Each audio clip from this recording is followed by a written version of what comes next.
springtime, a time for renewal, a time for new hope. Hope that this summer better be better than last summer, and hope that if I have property beside a riverbed, it isn't going to be destroyed by flooding. Wait a minute, didn't I say that just the other day? Hi, I'm Chris May, host of This Day in Weather History, a podcast from the Weather Network in Canada.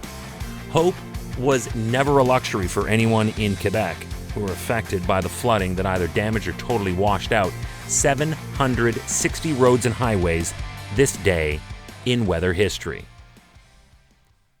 I did. Only days ago, I was talking about this in the New Brunswick flooding. That's right. By the next day, April 30th, 2019, 9,070 homes and 273 businesses were flooded, and as a result, there were now 12,000 people displaced. In the area affected, we also had 82 landslides linked to the flooding, as well as the roads and highways I mentioned in the intro. And this week, I have already done a story on another landslide on Mount Everest due to flooding. Wow. In today's story out of Quebec, in total, there were 310 municipalities across the province that were affected directly by the flooding.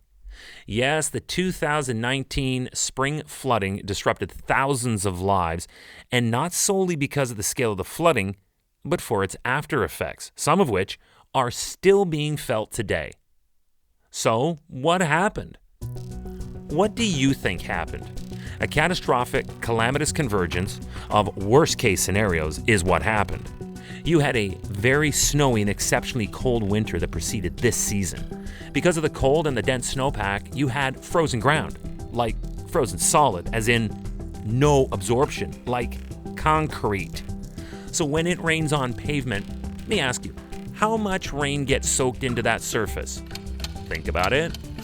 That's right. And the same thing happened here. Remember that this day in weather history can be enjoyed a number of ways. Right now, you are listening to the full version of today's story on your favorite podcast provider, but there is also the daily podcast video short.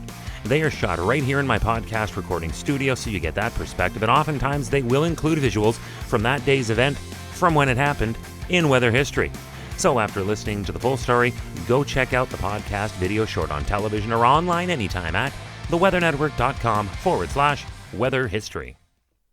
Okay, so you had all that snow and ice, and now you introduce heavy rains and much warmer temperatures, and you have one rapid snowmelt event. But if it's not being absorbed into the earth at all, it is therefore just running off and running fast, like a river, into towns. This led to the forced evacuation of thousands of Quebecers across the province.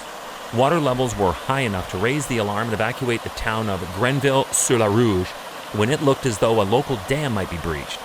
That fear was stoked by the April 27th breach of a dike in Saint-Marthe-sur-le-Lac, and that too led to a full evacuation. The Insurance Bureau of Canada, the IBC, said that the damage linked to the flooding in Quebec, that was reported through filed claims, totaled $185 million. But it could have been so much worse following the events that took place on this day in weather history.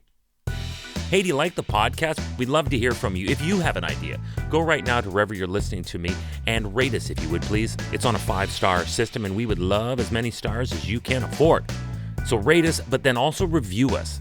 This way we can always stay on top of how you'd like to see the show evolve. Then remember to subscribe to this podcast. Click the subscribe or follow button right there on the very same podcast homepage you're listening on. You'll be immediately reminded that the next day is ready to listen to, and you also have access to every episode in the archives. It dates back to June 1st of 2020, so there is a lot that we got to get caught up on this day in weather history. Tomorrow is April 30th, and we're hitting the one river in Canada that makes the news on the Weather Network every year around this time, the Red River. And it has an interesting story, the Red River, and I'll outline for you the tragedy that unfolded on both sides of the Canadian-American border tomorrow on This Day in Weather History with me, your host, Chris May.